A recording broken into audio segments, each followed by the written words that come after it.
Hi, everyone. Welcome to Brain Talks. I'm Deborah Kan, founder of Being Patient. Today, we're going to talk about an issue that keeps coming up over and over again, and that is data.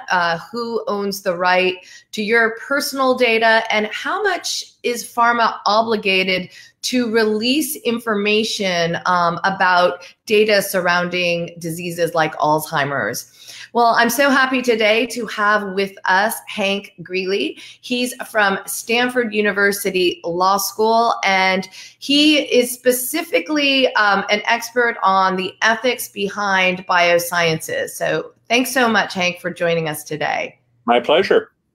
Let's start first on genetic data before we get to big pharma. I want to know, if I get the results, a lot of people are worried to get their genetics tested because if they do have a predisposition to Alzheimer's disease, the biggest fear, I believe, is people are worried that's going to fall in the hands eventually of insurance companies. So how much as a consumer are we protected with our personal data if we are getting genetic tests? So there are a couple of protections. The biggest is the Genetic Information Non-Discrimination Act, passed by Congress about 12 years ago now. It prohibits health insurers and employers from discriminating against people based on their genetic information. So your ApoE4 status, your PS1 status, if you've got an early onset Alzheimer's gene variation in your family, that's protected. Your family history is also protected. There are a couple of problems, though. It only deals with employment and health insurance. It doesn't deal with life insurance. And most probably significantly for Alzheimer's community, it doesn't deal with disability insurance or long-term care insurance. Almost every state, I think 47 of the states, have similar laws of their own. Some are broader, some are narrower. None of them has really been tested. So there are some protections. The protections don't encompass everything. And of course, the mere fact that something's illegal doesn't mean that it doesn't happen. Race and sex discrimination in employment have been illegal since 1964. And I believe they still occur from time to time. So on that side, that's the effort to prevent bad things from happening if your privacy gets breached. There are also some protections for your privacy itself. So one strategy is make sure no one else sees your information. The other one is make sure they can't do anything bad with it. Gina is the can't do anything bad with it. The protections for your information, though, are actually a lot less powerful than you think, than most people think, especially if you're using a direct-to-consumer company like 23andMe.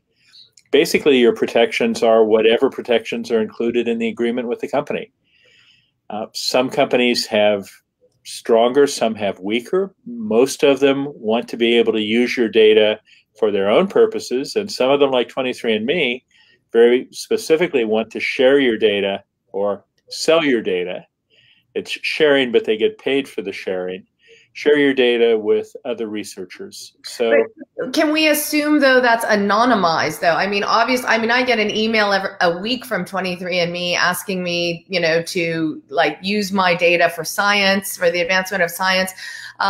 I'm assuming, even though I haven't ticked permission, I'm assuming that's all anonymized. Is that wrong of me to assume? Yes and no. It will be technically anonymized. It will not, well, they say, and I believe them, that it won't have your name, it won't have your social security number, it won't have your visa number, won't have your address or your email address. The problem is, particularly with genetic information, de-identification is a myth. And that with any sufficiently robust data set, if somebody really cared, they could go back and re-identify you. The more data is out there in terms of genetic data, the easier that becomes. But even if it's not genetic data, even if all they know is you're a 39-year-old, you live in this county, you have the following health conditions, for some people, that's going to be enough to say that's you and nobody else. There was a really interesting piece published just last week showing that over 99% of people could be identified with 15 demographic kinds of identifiers, none of them even genetic, none of them counted as the things that need to be removed to de-identify stuff. Computers, the internet, they've made the reality of de-identification basically go away. Now, having said that, does anybody really care enough to try to re-identify you? Maybe, maybe not. Personally, I'm not paranoid about it. I assume that if anybody wanted to re-identify me, they could, but I'm not that interesting. My genetic data is not that interesting. My credit card data is not that interesting, but probably more sensitive than my genetic data for me. But that won't be true for everybody. So I want to delve a little bit deeper into what you said earlier about, there is the law to protect people from discrimination according to their genetics. However, you said something about the law doesn't protect. I mean, the big fear, especially in a disease like Alzheimer's, is it's going to impact your insurance, right? I mean, if your insurance company, a big insurance company knows I have 2 copies of the APOE4 gene, which effectively means statistically I could, if I live a full lifespan, have over 90% chance of getting Alzheimer's, that could potentially impact me. So is there any law to protect people who are hetero or homozygous E4 from insurance companies denying them coverage or actually knowing what their status is, even though they did not hand that information to the insurance company? So GINA, the Genetic Information Non-Discrimination Act, prohibits health insurance companies from either asking you about it or acting on it. Now, oftentimes they will find that out in legal ways as a result of what they pay for, as a result of what they're covering. So let's say you've got an APOE4 homozygous result and your doctor wants to have a PET scan looking for amyloid plaque, and part of the justification for doing that is the APOE4 homozygous.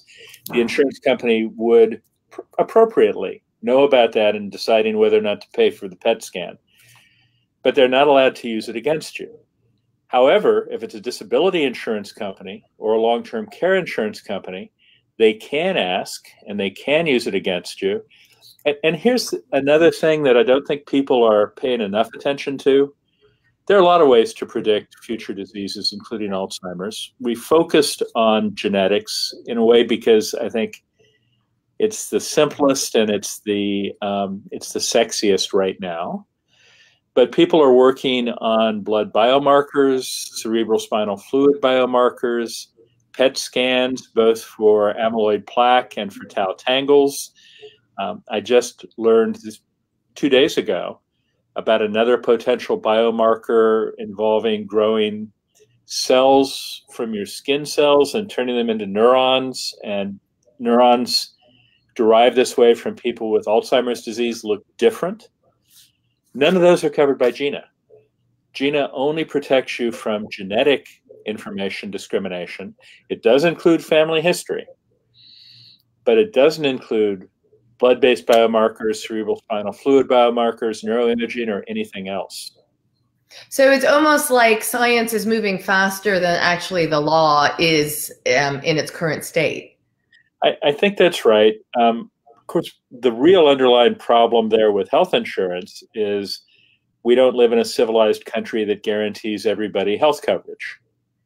Most of the world, most of the rich world doesn't have to worry about that. It is our very unique and uniquely bad system of health coverage that makes us an issue in the US. So we have a question coming in from one of our viewers. He is a clinical trial participant himself, and he's asking, do I have any legal right to my data regardless of NDA, etc.? Well, part of that's going to depend on what agreements he signed. You do have a right under HIPAA, the Health Insurance Portability and Accountability Act, to your clinical medical records. That doesn't necessarily apply to research records, but part of that depends on what kind of trial you're in. If it's a research trial that you're enrolled in through a clinician and that is combining clinical care with research care, you may have a right to the clinical part of it. But as far as I can recall, I don't think you've got any specific right to the research-specific findings. I'm not 100% confident of that. On the other hand, you can always ask. Yeah. That raises a really good point. What are the questions people should be asking? So let's say I just got my 23andMe. I need to find new health insurance. What should we be asking our providers, or should we even bring it up? Should we just not bring it up? I mean, how do we make sure we're protecting our data? Well, one thing you can do is pay close attention to what your genetic provider says in their terms and agreements, and what boxes you check and what boxes you don't check. Because really the only big player that's doing a lot of medical stuff right now is 23andMe. Ancestry isn't really doing medical. Family Tree isn't doing medical. There's a new one called MyHeritage, which is doing medical, but is relatively small. You mentioned earlier checking the box about whether you want to share your data for research. If you're really worried about the privacy of your data, you shouldn't check that box.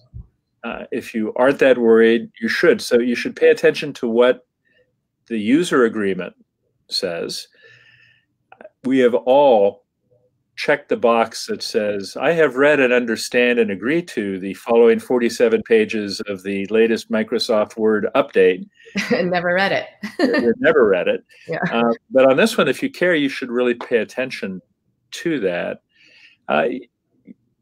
You should, I think, always talk to a healthcare provider about your results.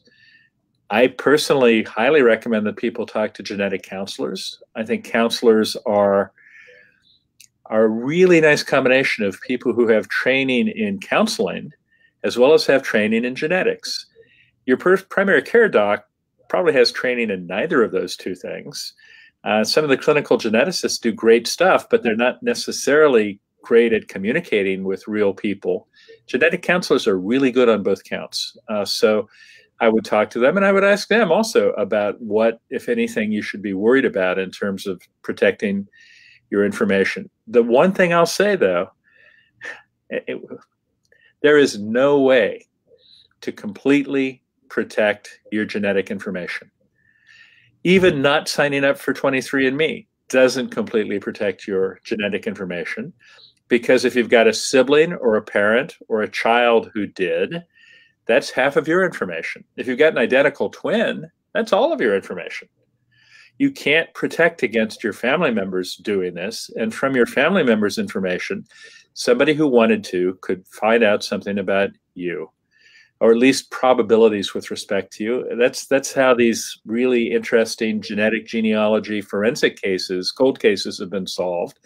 The criminals didn't join Ancestry or 23andMe, but second, third, fourth cousins did.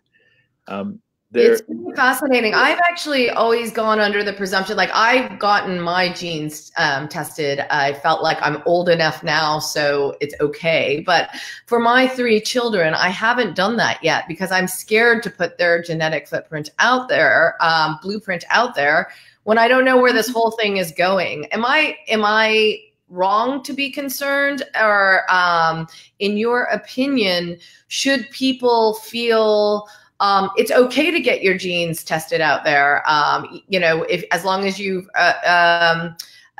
read the agreements and you know what the law is. I guess my fear is, do we know where this is all headed? And what if the law changes? And, to have your genetics out there, I just feel like, especially for my kids, it makes them more vulnerable. Well, so first, for your kids, unless there's some specific symptom or other reason to be worried that they've got something that will affect them before they're 18, wait till they're 18 and let them make their own decision.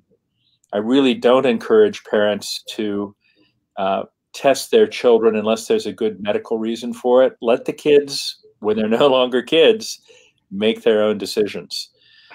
More broadly, I think we are headed to a world where information is widely available. That will include genetic information. That'll include your health information, which already, thanks to electronic medical records, is more widely available than you would like. It includes all of our financial information. I've had my Social Security numbers and things hacked 3 times in the last 2 years. We're headed to a world where either through illegal hacking or through just legitimate sharing, we're going to have a lot less protection in terms of what people know and don't know about us. For the most part, for most of us, genetics is not going to be a hugely powerful, dangerous thing, because for most of us, genetics is like climate. You know, you've got somewhat higher risk of this, somewhat lower risk of that. If you live in San Francisco in July, don't expect heat waves. If you live in Palo Alto, expect heat waves, but that doesn't tell you what the temperature is going to be on July 29th. Yeah. There are about, 5 to 10% of us do have something pretty powerful in our genes. And those people, I think, have some specific reasons to be concerned. And the real kicker is, unless you've been tested, you don't know whether you're in that 5 or 10% or not. Even then, the biggest thing to worry about, I think, would be health insurance. And Gina does a pretty good job of protecting you on that. So personally, I've done Ancestry. I haven't done 23andMe.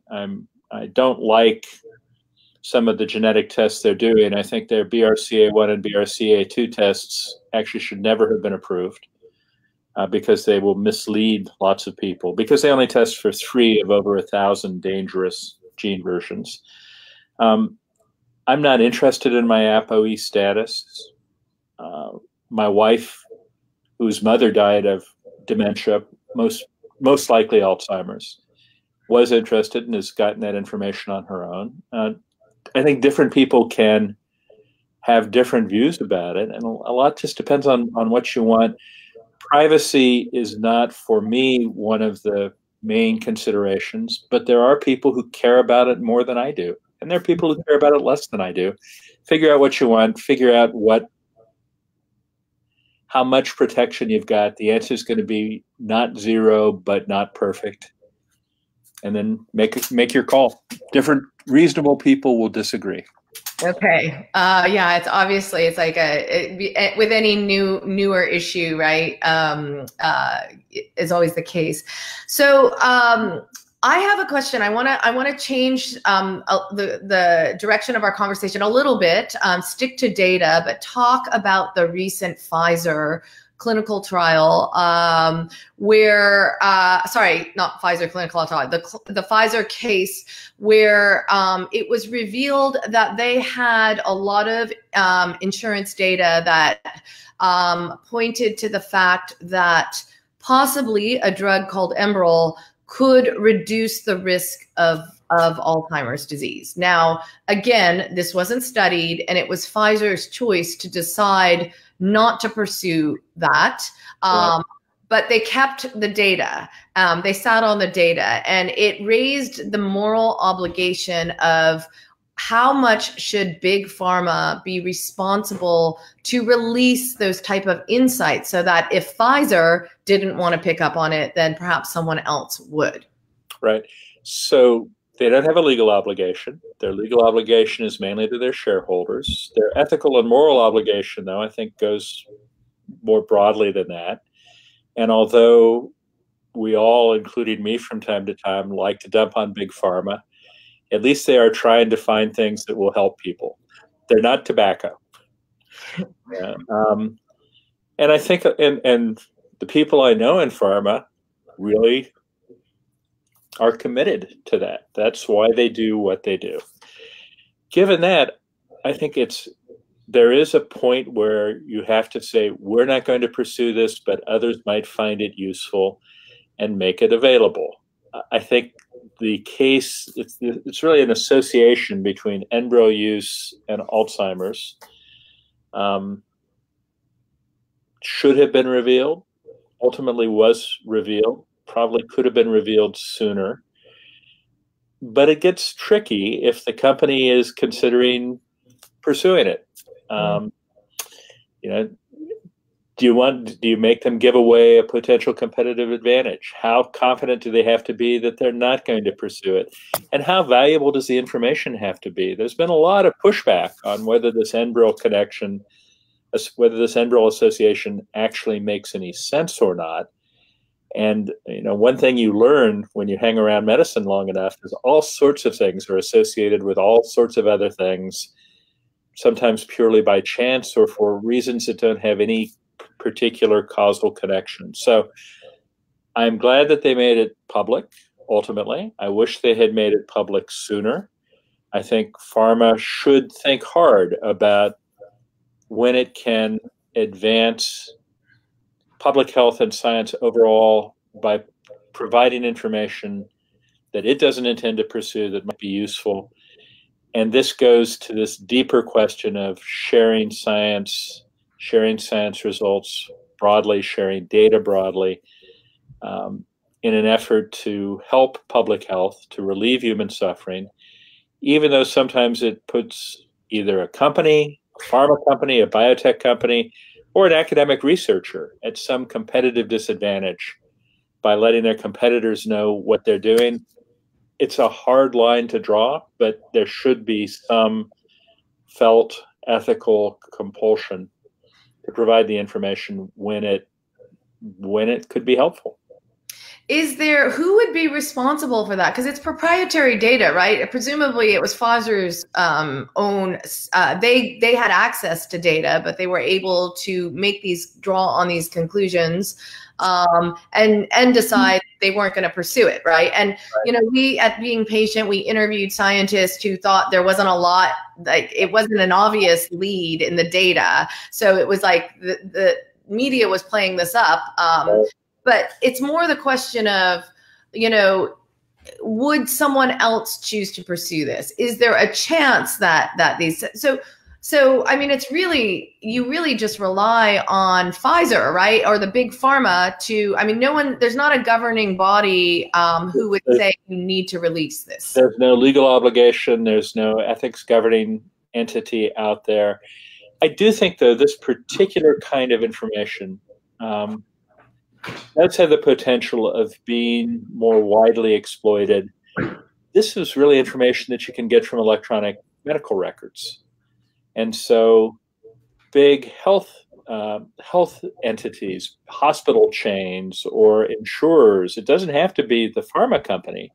Kaiser Permanente here in California has 7-8 million members with a good electronic health record.